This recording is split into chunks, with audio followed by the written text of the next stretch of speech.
Hello, beautiful people. My name is Amy. I hope you're doing amazing and welcome to my channel. I'm so happy to see you. And if you've been here before, welcome back. I'm again so happy to see you. And let's address the elephant in the room. I did not post on Friday, I'm posting on Saturday instead. And it's because, I'm going through finals and I'm not doing the best mentally right now. But I thought I could come on here and still talk to you guys. So if you needed a little break from everything and just wanted to talk mental health and, just have a little bit of a companionship thing moment, I'm still right here.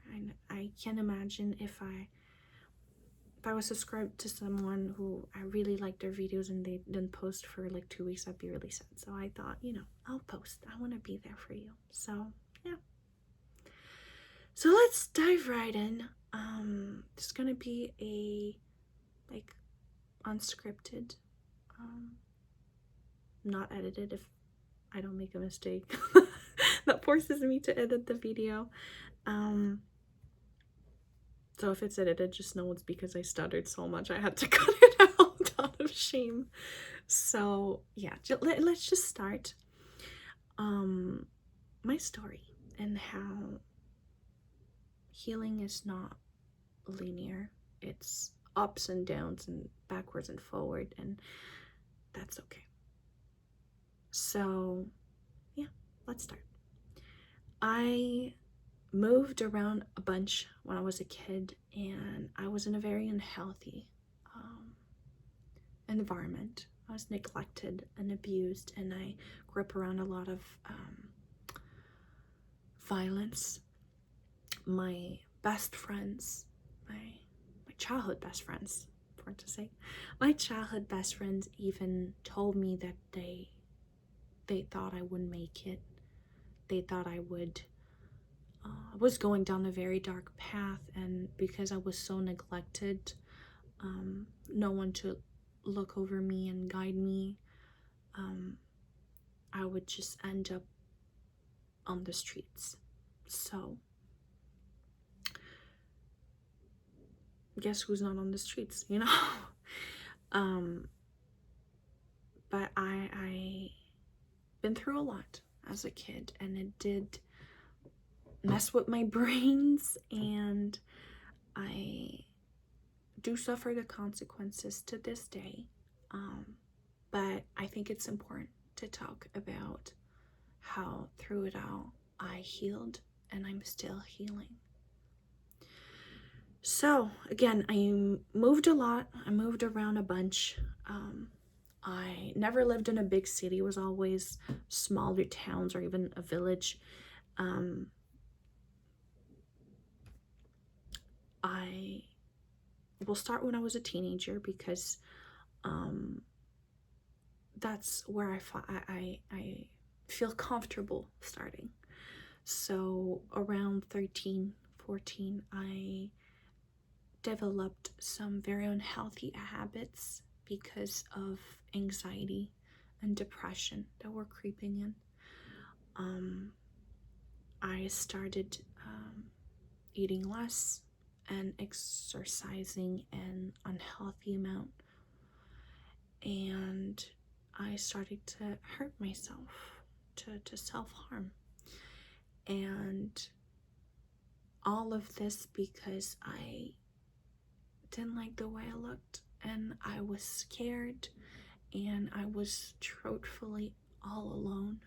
That's how I felt. I didn't have good support around me. I didn't have role models, and so I went down this very dark path. I ended up at 14 years old in the hospital, where I was, where a professional took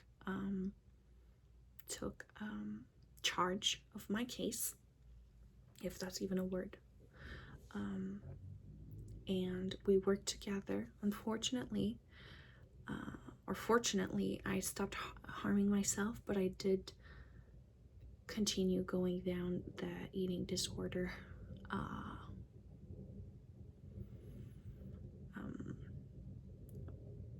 path. It's the word I was looking for, the path. And got really bad. I was losing hair. I wasn't going outside. I was isolating myself. I just couldn't bear being fat. That was my biggest fear. And I went down that path for a very long time. Around when I finished high school, or when I was in my last year of high school, I healed a little bit. Unfortunately, for a lot of people who suffered from eating disorders, one eating disorder turns into another, and that's what happened. And it was better, but it was not completely healed. I found myself at 18 still struggling a little bit. I did yo-yo a lot with my weight, as one does with an eating disorder, but I found myself at 18 not having to starve anymore because my anxiety was so bad by just existing, I was burning calories. And you might think, wow, that's actually pretty cool. You just exist and you don't gain weight. No, I was actually struggling so bad that I would get very, very dark thoughts every second. Just I was working in a retail store, and I would be folding clothes and just get the darkest thoughts in my head. And it got to a point where, again, at 18, maybe 19, 18 and 19, I had to go get help again. I had to go on medication before I did something that I would regret. And I went on citalopram, and it changed my life, truly. The dark thoughts weren't there. I wouldn't wake up in the morning feeling like my heart was gonna explode or just beat out of my chest. I was able to, do my things and not be handicapped by this constant fear of everything and nothing. And it was good for a little bit. It was good. I was happy. I was healthy. I even went on the trip with my friends. I met a boy a couple months after I had exited a very toxic long distance relationship. But things were looking up. I was genuinely happy for a little bit. I was exercising, I was eating right, I was seeing this guy, and I went on a New York trip with my girlfriends, and then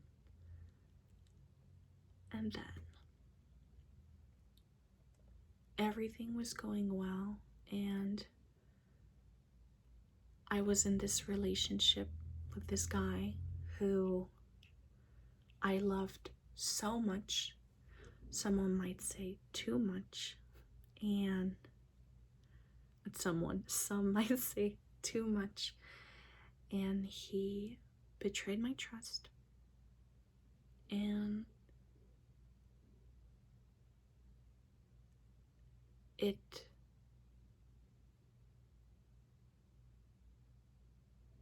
what it felt like at the time, it felt like it broke something in me. And I thought that if only I spent more time with him. Maybe it's because I eat too healthy. He was someone who ate a lot of junk food and junk food, I hate that word, but a lot of chips and sodas and pizza all the time, and a lot of unhealthy food. And he wouldn't exercise aside from the occasional hike. But yeah, so I thought, okay, then I'll change. I'll change and it'll make it so he won't betray me again, because I'm just like him. I'm becoming him, you know? And that made me gain a lot of weight, which really messed with my brain. Obviously, not only gaining weight as a recovering eating disorder haver. Sorry, I just don't want to, trigger the YouTube gods. And it just went downhill, the relationship and my mental health. We ended up moving in together. But before that, before we moved in together, in between the moment he betrayed me and I changed myself and the moment we moved in, I decided to go back to school, because after high school, I thought I would take a break. I didn't know what I wanted to do. I wanted to make a little bit of money. I was tired of being broke, because, you're a high school student, you don't have money. And so I worked, I made friends, and then I wanted to go back to school. And so I did. And it was going well until I decided to stop taking my antidepressant. And I do believe it is not because I stopped taking my antidepressant, but because of my environment and the way I stopped taking my antidepressant. If you're not aware, you're supposed to have a pretty long and very gradual, I forgot what the word, I think is thawing, or you stop taking you're supposed to stop taking your medication very gradually, and I just stopped cold turkey, and the withdrawal was absolutely crazy. And at the same time that I stopped taking my medication, that's funny because of how it happened, but I got a concussion, because let's put this in, okay, right there, because I feel like the subject's heavy and stuff. So that was just a funny story. I got too excited and I shook up my pillow and it moved, and anyway, I went to fall on my side on my bed, but instead I hit the bedside table and I got a big bump on my head. It was blue, purple, or not orange, but blue, purple, yellow, green, anyway, all the colors. That wasn't funny when it happened, but a couple hours after, it was really funny. So going back, I got a concussion and I was in withdrawals really, really hard, and I was going to school and I was working at the same time, and it drove me crazy. And so I went back on medication, and yeah, that I just thought that would be important to mention, because that comes into play a little later. So anyways, so after that, I stopped school because I was going insane, and with my withdrawals, I fell out of that, and then after a summer, I decided to go back to school.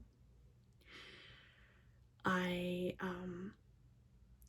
unfortunately that summer lost my grandmother, who, if you watched my video about grief, was the light of my life, the wind in my wings, under my wings, just the love of my life. And that was really, really hard. And I still decided to go to school and to continue my education. And my relationship was still going downhill, but I refused to accept it. So we move in together. I'm gonna get the timeline a little wrong in that moment, but it doesn't really matter. But we did move in together, and I started university. If you're aware, because it might be a little confusing, in Quebec we have cégep and then we have university. Cégeps in between high school and university. So I started uni and I loved my program, but if I'm being so honest, school isn't for me. I did it. Look, I'm graduating this summer. Woo. It is not for me. It is so hard mentally for me. So hard. But I did it.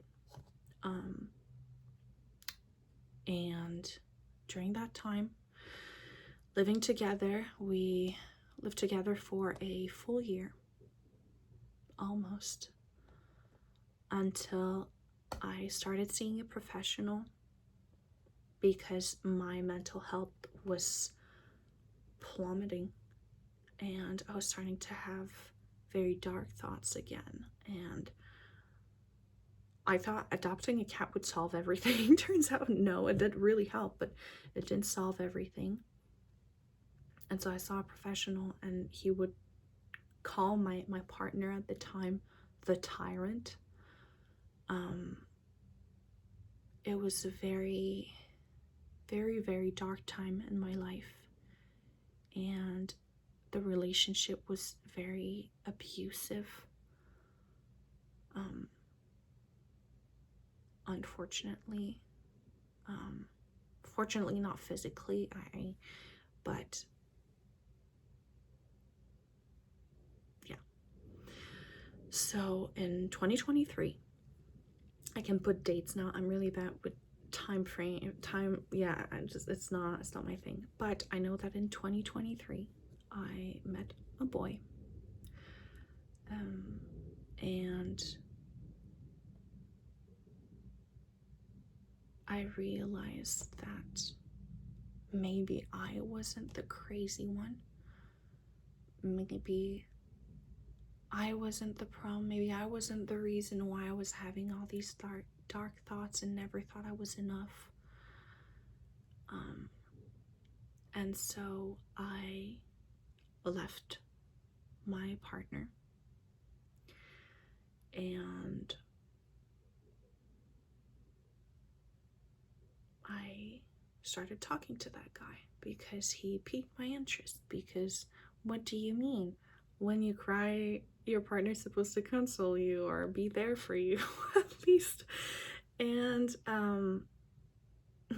he wasn't perfect, but neither was I. And through it all, we made it now, almost 2 years.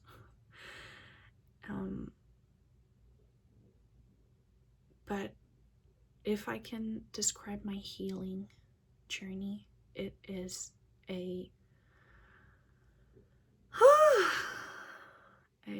what is it called in English? A montagne russe, roller coaster. And now I forgot to say, wait. Now I'm off my meds. I took the time I needed to slowly stop taking it. I still don't know the word. But I'm also being followed. I'm also seeing a professional again, and I love them so much. They are the light of my life. They are wonderful. Perfect match. So if you're with a professional right now that you just feel kind of weird about, find someone else. There are people out there that will match with you. It's not always a match, but you can find one. I promise you. It makes such a difference. And with them, we're working on my inner child, because now that I feel safe in my relationship, safe in my house, in my messy bed, and my Lego flowers, I feel like my brain's ready to face these memories that I had buried so deep. And it's coming back in chunks, and it's very, very hard to remember what little me went through, but I do believe it's necessary to become a better me. And to heal. So I'm still healing a lot better than before, a lot stronger. I have my days, have my weeks where, man, I don't feel good, but I hold on to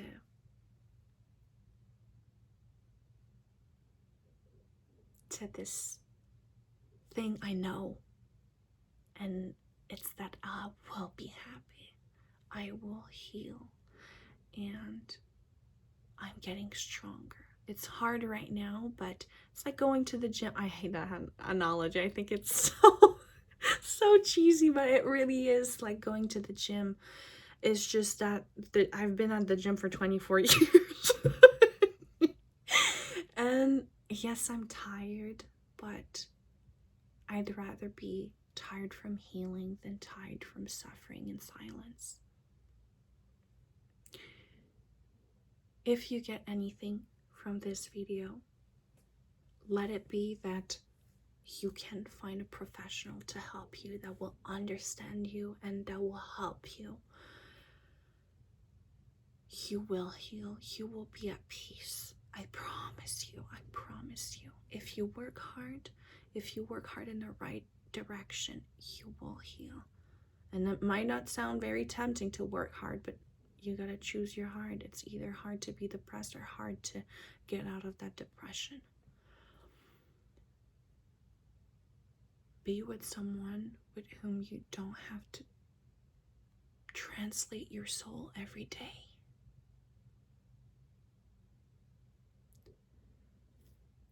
You're beautiful and kind and amazing.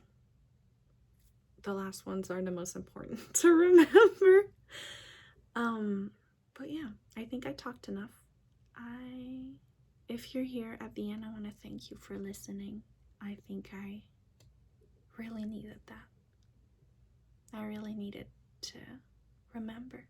And I advise you do the same, even if it's not for posting on the internet, even if it's not even filmed. Write it down.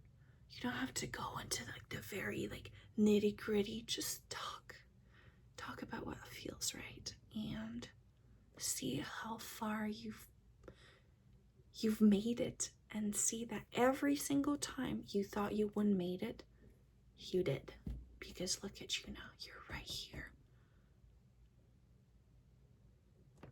So yeah, if no one told you today, I love you, and I hope you have a good night or a good day, or yeah, bye. Take care. Oh, subscribe. If you liked it, subscribe, please. Okay, bye.